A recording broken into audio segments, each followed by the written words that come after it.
समिती गट क्रमांक 54 या 54च्या महिला अध्यक्षा तर स्मिताताई लोखंडे मॅडम यांना मी विनंती करतो आपण जयंती निमित्त शुभेच्छा द्यायच्या।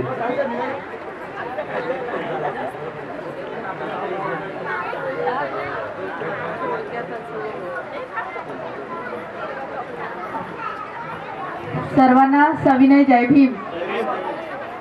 विश्ववंदनीय तथागत भगवान गौतम बुद्ध, भारतीय घटनेचे शिल्पकार, the symbol of knowledge doctor Babasaheb Ambedkar, सम्राट अशोक, जाणता राजा छत्रपती शिवाजी महाराज, त्याचप्रमाणे क्रांतीसूर्य महात्मा ज्योतिबा फुले, छत्रपती शाहू महाराज, माता रमाई, माता भीमाई, क्रांतीज्योती सावित्रीबाई फुले या सर्व महान थोर समाज सुधारकांना सर्वप्रथम मी त्यांच्या विचारांना आणि त्यांच्या प्रतिमांना त्रिवार अभिवादन करते।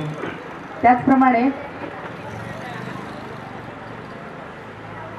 बौद्धजन पंचायत समिती गट क्रमांक शाखा क्रमांक 825 व संघमित्रा महिला मंडळ यांच्या विद्यमाने तथागत भगवान गौतम बुद्ध व छत्रपती शिवाजी महाराज विश्वरत्न डॉक्टर बाबासाहेब आंबेडकर यांची संयुक्त जयंती आज इथे समता चाळ समिती समतानगर ऐरोली येथे आयोजित करण्यात आलेली आहे। या कार्यक्रमासाठी उपस्थित आदरणीय गट क्रमांक 54चे आमचे विभाग प्रतिनिधी आदरणीय CMG कासारे साहेब, त्याचप्रमाणे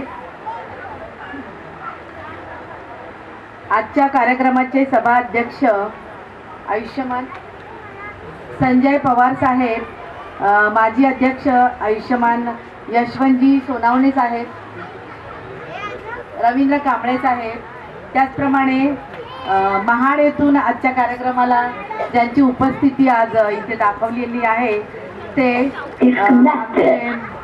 माझे भाऊजी, माझे मोठे धीर लागतात तर ते समाजसेवक महाड एरियाचे मानगाव तालुक्याचे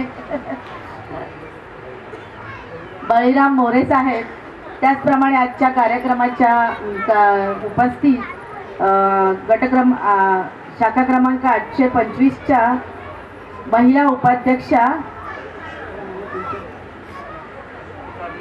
साळवेताई, त्याचप्रमाणे अध्यक्षा सौ वनिता संजय पवार, उपाध्यक्षा सौ साधना काळूराम साळवे, सचिव सौ मीना संतोष गाडगे, उपसचिव सौ शालिनी महेंद्र पवार, खजिनदार सौ अरुणा यशवंत सोनावणे, उपखजिनदार सौ तेजा बबन गाडगे, निमंत्रक सौ रेश्मा रमेश शिर्के, सल्लागार सौ शीतल गौतम शिर्के, तसेच सल्लागार सौ अलका आत्माराम कांबळे।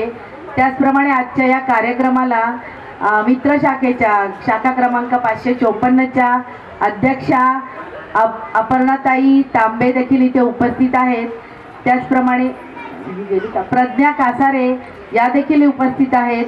त्याचप्रमाणे इथे उपस्थित आज ज्यांनी अतिशय सुंदर असं सूत्रसंचालन केले आणि ज्यांनी मला आमंत्रण दिलं होतं या कार्यक्रमाचे ते आदरणीय महादेव साळवी साहेब।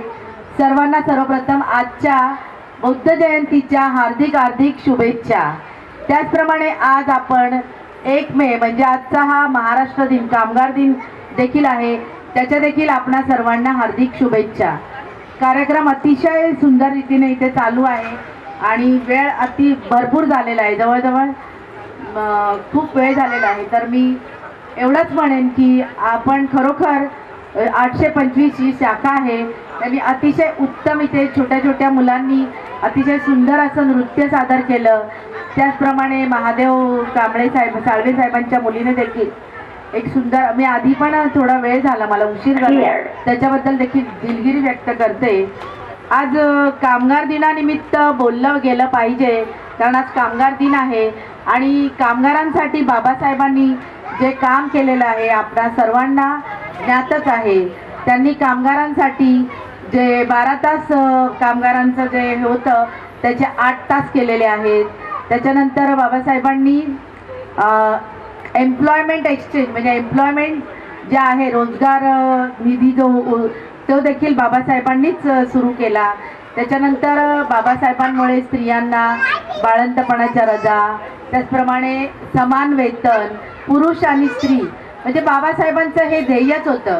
स्वातंत्र्य, समता, बंधुता या त्रिसूत्रीवर बाबासाहेबांनी कायम काम केलं आणि या समाजामधील विषमता नष्ट होण्यासाठी त्यांनी, आणि ज्या जुन्या अंधश्रद्धा ज्या आपल्यावर लादल्या गेल्या होत्या, आपल्यावर जे अनेक अत्याचार, शूद्र म्हणून जे आपल्यावर जे अनेक अत्याचार हजारो वर्षांपूर्वी चालू होते, आणि तेच बंद करण्यासाठी बाबासाहेबांनी एक रक्तविहीन क्रांती केली आणि त्यांनी आपल्यासाठी त्या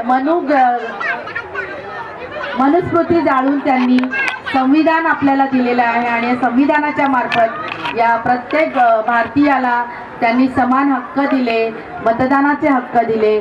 त्याचप्रमाणे म्हणजे संपूर्ण भारतामध्ये, इतर देशामध्ये पहिल्यांदा त्यांनी महिलांना मतदानाचा हक्क दिला. त्याचप्रमाणे बाबासाहेबांनी जर आपल्याला सर्वात महत्त्वाची जे कोणती देणगी दिली असेल तर त्यांनी आपल्याला विज्ञानावर आधारित विज्ञाननिष्ठ असा बौद्ध धर्म आपणाला दिला. आणि त्याच्यामुळेच आज आपली ही बौद्ध धर्माची जी क्रांती झालेली आहे, जी समाज सुधारणा झालेली आहे, ती केवळ आणि केवळ बाबासाहेबांनी दिलेलं संविधान आणि बाबासाहेबांनी आपल्याला जो अष्टशील, पंचशील आणि आर्य अष्टांगिक मार्गाने आधारित असलेला जो बौद्ध धर्म आपल्याला दिला, त्या बौद्ध धर्मामुळेच आज आपली सर्वांची प्रगती झालेली आहे. आज आपण पाहतो, आज करंट जो इश्यू चाललेला आहे, जो बाबा लोकांनी जो महिलांवर अत्याचार केलेला आहे, आज जर संपूर्ण भारत जर बौद्धमय झाला असता, आज जर संपूर्ण भारत बौद्धमय झाला असता, तर ज्या महिलांवर जे आज अंधश्रद्धेमुळे त्यांच्यावर जे अत्याचार झालेले आहेत ते झाले नसते. एवढं मी इथे प्रतिपादन करते आणि माझे 4 शब्द इथे संपवते. नमो बुद्धाय, जय भीम.